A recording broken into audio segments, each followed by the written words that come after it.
Hey, what's going on, YouTube? This is your certified life and relationship coach, Coach Court, and in today's video, I want to talk to you about the anxious avoidant dance.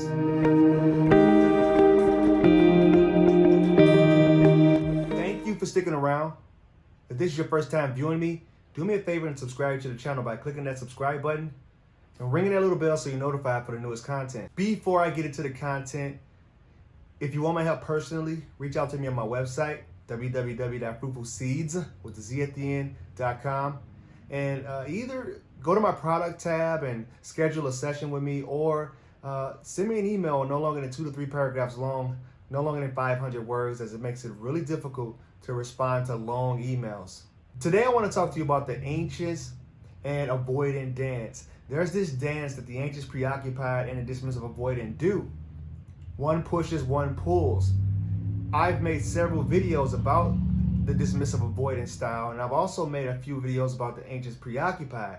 I am an anxious preoccupied in recovery, and I can kind of gauge when I'm starting to relapse in a sense and start to do those bad habits, become unhealthy in my ways of thinking and letting my anxious thoughts take control of me.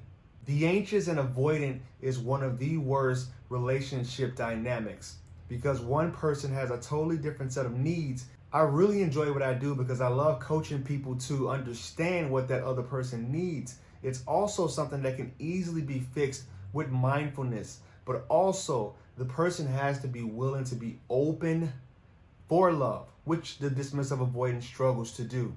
If you look at it this way, one person really craves that love and that attention because when they were young, in the ages between 0 and 5, they had a parent that wasn't always available.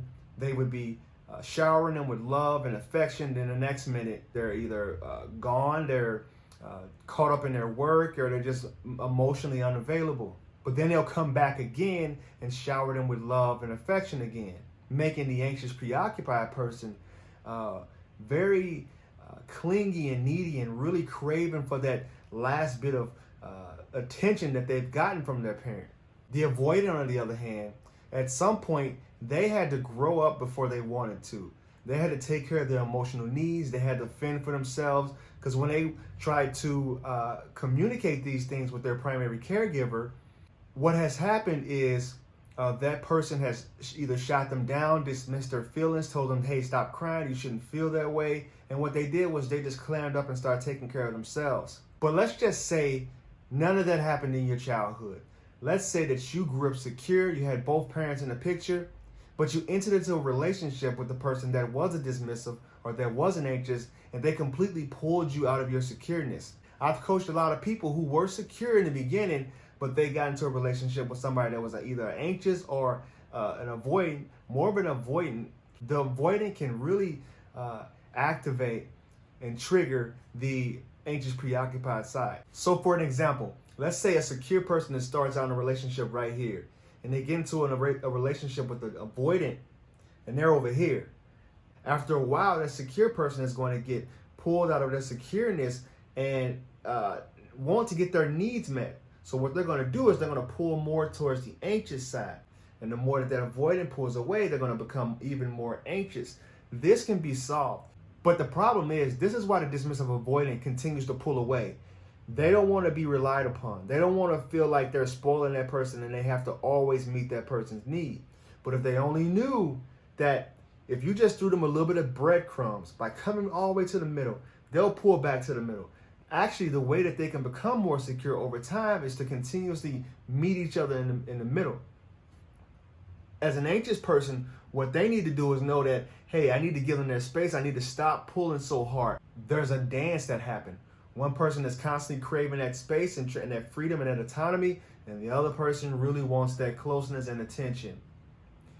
If you are able to be more mindful in your relationship, if you know what your attachment style is, because that's what you need to do, you need to actually figure out what your attachment style is. We can't play a guessing game. It's got to be accurate, or you're going to be trying to find a remedy for something that isn't even the right disease. That may have been a poor example, but I think I kind of like it. So that's what you can do to make that anxious and that avoidant dance come here and become in harmony.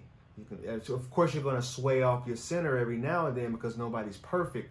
But as long as you're able to be mindful and check that, and if it doesn't work, if that person just isn't the right partner for you, split and go on about your lives and be grateful for the experience. Be grateful for the dance.